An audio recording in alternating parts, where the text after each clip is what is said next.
Hey everybody, it's Chris Bays again. I know it's been a while since I actually did a video post on my lumbar uh, L4, L5, S1 fusion last year. The surgery was on July 25th of 2011. It's now February 22nd, so I'm 7 months out. I had some issues with being my own worst enemy, I guess is the best way to do it. When you have this surgery, the doctors, the nurses, the hospital, your PT, if you go to one, all stress, no BLTs, no bending, lifting, or twisting. Guys, absolutely listen to what they're saying to you. Do not be your own worst enemy. I'm proof of it. I should have been about where I am right now in my recovery 3, 4 months ago. But being a guy, I used to work outside and I'm used to lifting heavy stuff and being that healthy guy, and you can't do that if you expect to recover in a timely manner. And I proved that.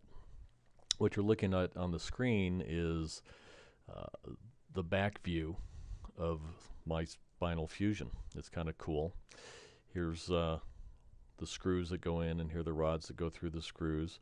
It's on both sides. This is the L4, L5, and then the S1. So what they did was they just made this whole thing into one really long tailbone. And you can see these little dots in here, right in here. This is actually part of the composite piece that they put in between the actual spinal pieces, and it's got cadaver bone shavings and stuff on it or something like that. I don't know. But these little dots are actually metal pins that are in the composite. And what they allow the doctor to see is that nothing has moved, that, right after the surgery, that everything looks good. These films are actually 2 weeks after my surgery. Here's the side view, and you can see how gnarly those screws look. They really go in. You can't see the composite pins a little bit. There's one there, and there's a couple here on the side.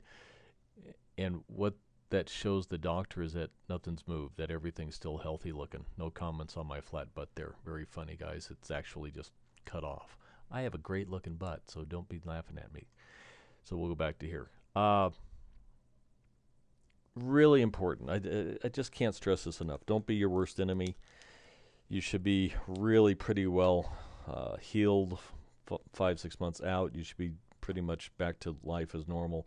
You should always be careful about bending, lifting, and twisting. The log roll, getting out in and out of bed when you're laying down, scooting out to the end of your chair and standing up with your legs. All that stuff is really important. But I'm going to talk to you a little bit about the stretches. I'm a 57-year-old male. This was a pretty major surgery. Nothing heals as fast when we're older as when you're younger. And I see these kids have these surgeries and they're out running around and doing everything they did before, 4 months out. It doesn't happen when you're my age. So you have to be really careful and you have to really look at it. Here's something that I can't stress enough. Talk to your doctor before the surgery about the stretches that you're going to be able to do about 2 weeks out, because they want you walking a couple miles every day by the time you're out of about 2 weeks post-op. Make sure you're walking. Make sure you're doing stretches. There's some really simple stretches that the doctor can give you. You put your foot straight out in front of you, toes and knees straight up, about a foot above the ground, and just kind of stick your butt out and lean into it. Lean into it gently. It's going to, usually with this type of surgery, you have a lot of nerve compression.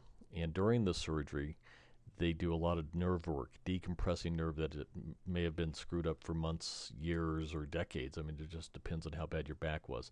Most of my nerve decompression work was on the left side over in here, because everything actually kind of had this tilt in this area. And I never really discussed that much with my surgeon. And because I went off my pain meds and my muscle relaxants pretty fast, there were some issues with it. So work on stretches. Make sure you talk to your doctor about it so that you know what you're getting into. I'll post some of the stretches and exercises I do now 7 months out in another video. But I hope this helps you. If you have any questions, just email me or leave comments below and I'll get back to them. Thanks. Bye.